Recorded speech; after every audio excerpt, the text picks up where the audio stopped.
Welcome to my throne of history. Actually, it's a chair in my living room with a black sheet thrown over it. But in history, you need to learn to use your imagination. So you better start using yours. From this throne, imagination, come on. From this throne, I'm going to take you on a journey of 10,000 years in 23 weeks. Crash helmet and full harness 5-point seatbelt probably required. We're going to go from 8000 BC until yesterday. Back in the time of COVID, there's a bit more history for you. Back in the time of COVID, I made a video for each of those 23 periods for children who were out of school because of lockdown. We're going to start by looking at the video I made for this period, and then you come back here to my throne. You've got it, haven't you? Yep. Come back here to my throne and I'll give you some more information and some ideas of how you could have a go at living in that period. Let's go to the period we've called the Anglo-Saxons and watch that video I made and see what we need to remember about those times.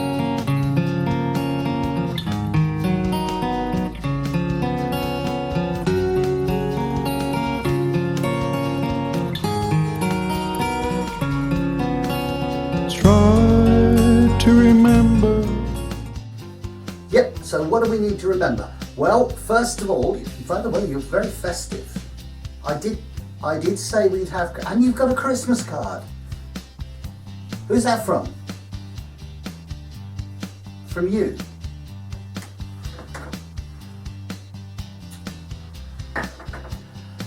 Why did you send yourself a Christmas card? You thought you might not get any. I'd have sent you one. We'll send it for next week.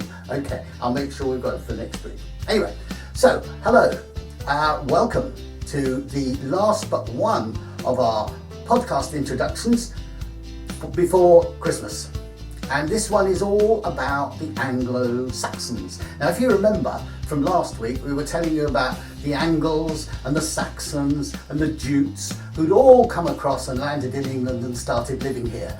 Well, by the start of this period, which runs from 601 AD until 800 AD, they'd all got so muddled up, they were known as Anglo-Saxons. I think we told you that last week. The other thing we said right at the end of last week was, I showed off and said some Latin, yes indeed. What we actually said was about the fact that the Pope had sent Augustine across to convert initially the King of Kent to become a Christian. And pretty soon Christianity was spreading all over the country. And with that came monasteries.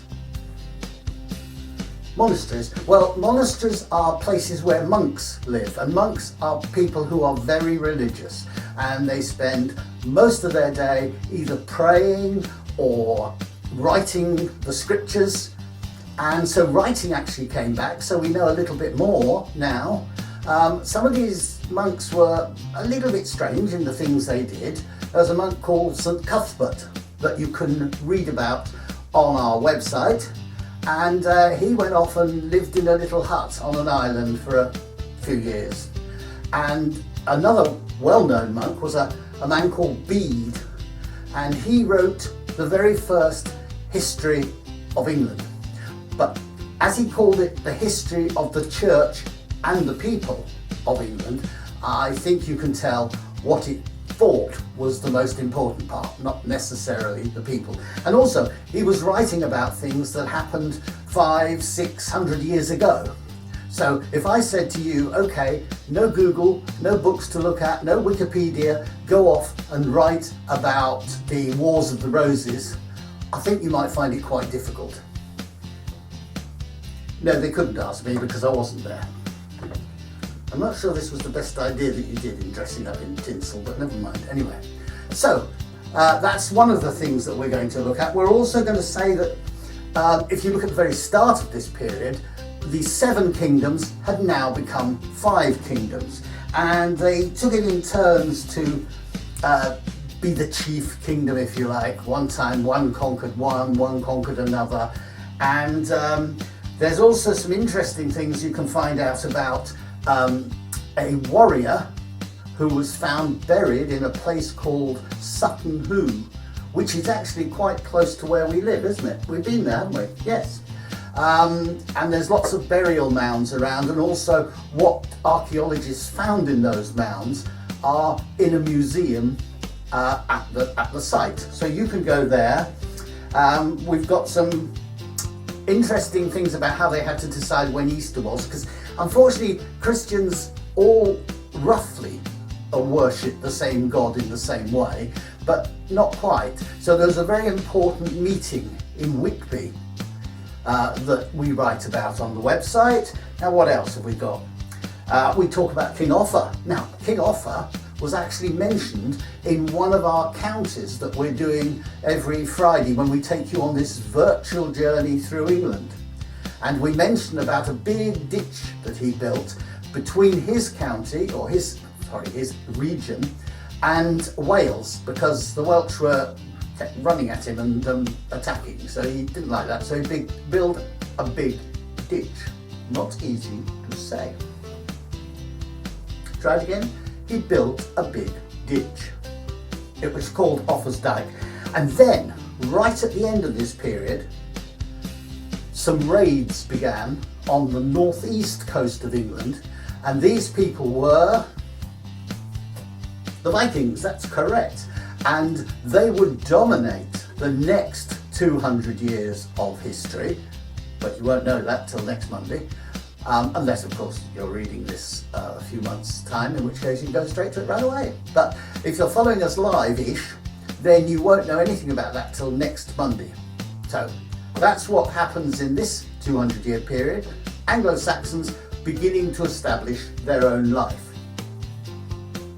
Oh yes, tell them about your hoots. Well, to be honest, Albert, there's not really much change in the hoots, is there? It was all very, very similar, the homes, the clothes. We tell you a few more facts about culture. We get you to look up some Latin.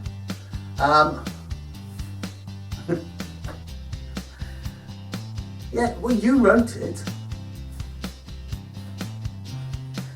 Anyway, we do that, but also actually I forgot to tell you, in the timeline there's a quiz for you to try and translate.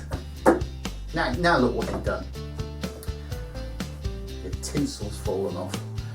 Translate from Anglo-Saxon into English. You're going to translate it into Owlish. Well, okay, you can translate it into Owlish if you like. But anyway, that's the other thing. So, off you go. Have a look at the website. Hope you've got your decorations up too. Only what? When you see this, what? How long? About 2.5 weeks until Christmas Day. So hope you're getting ready, and we will all, there's only two of us, we will both see you next week when we'll do the very last podcast before Christmas and the New Year, and it will be about the Vikings. We'll see you then. Bye bye. So here we are, back in my throne of history. Don't forget to use your imagination. And you now know a lot more about the Anglo-Saxons, from whom many of us who live in this country are descended.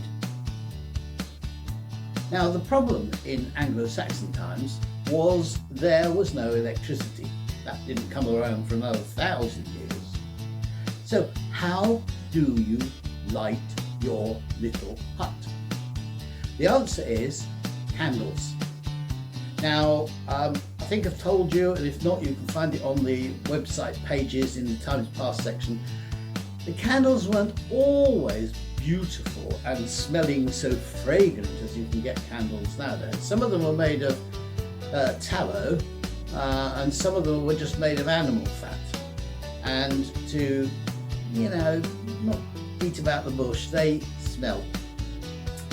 We're going to now go and try and make our own candle. Just a very simple one. Obviously, this one is going to be one of those where you will need quite a bit of adult help, because making a candle can be a little bit dangerous. So make sure you do get an adult to help you.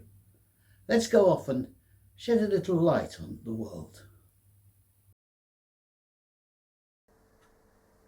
Making a candle involves using hot liquid.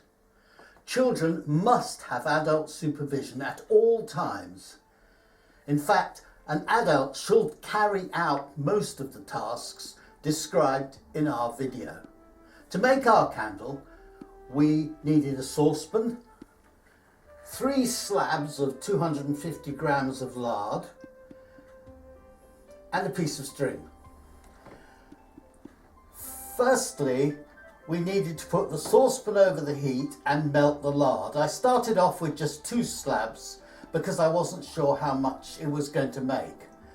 The Anglo-Saxons would have used something called tallow, which is essentially animal fat. Lard is also animal fat, so we're not doing something that much removed from how they would have made it. Unless you want to be totally bored by watching lard melt, and maybe some people do, I'll speed this up. I'm actually going to show you 2 ways of making candles, one of which there's no point in you trying to do because it takes too long, but the other one you might have a go at. And do remember that fat is going to be very, very hot. Adults must be doing this bit. So the first way that you could make a candle was to actually dip the wick into the fat and then pull it out. Let it cool for a little bit and dip it back in again.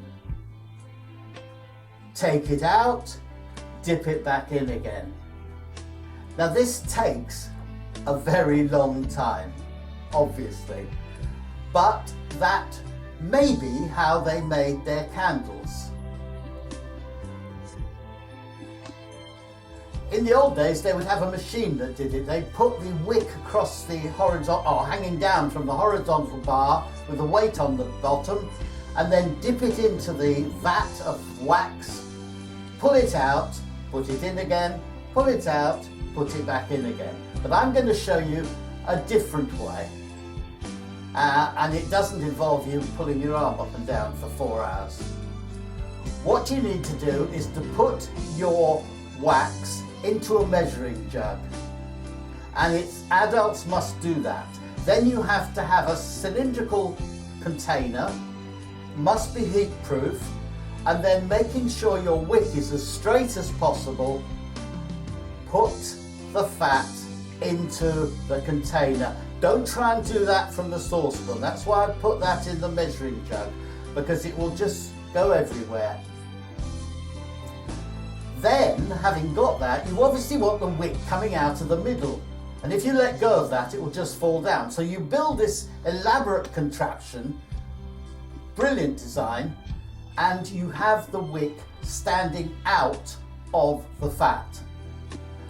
Then you go away and leave it. Come back a day later, that's how it looks. Cut the wick to the length that you want, and then all you've got to do is light your candle.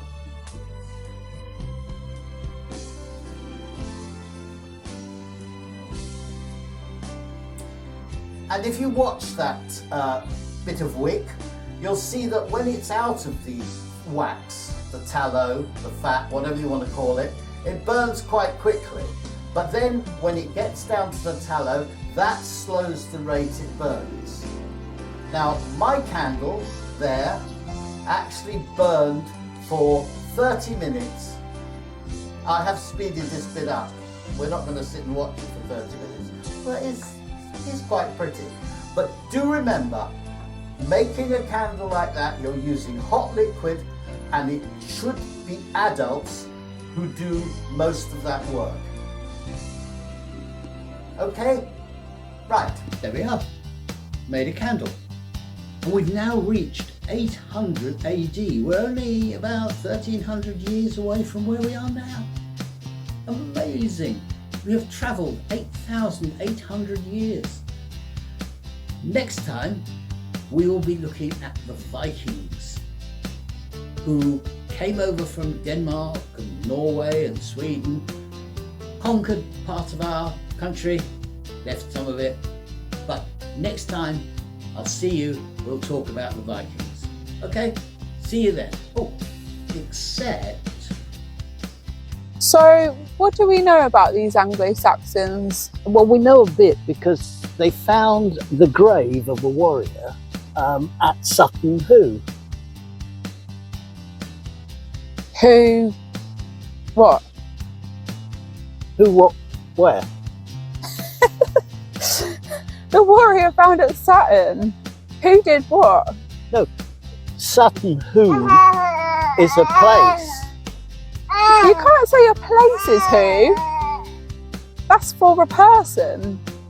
Really, you should say Sutton Witch. But it wasn't a witch. Yeah, I know, it was a warrior. Yeah. So I also read about King Offa and his ditch. Yeah, the ditch went along the River Wye. Well, probably because he wanted it to. He wanted what?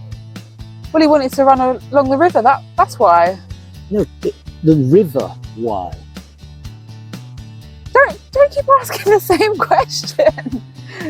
Go and find out for yourself, all these whys. Yeah. Okay.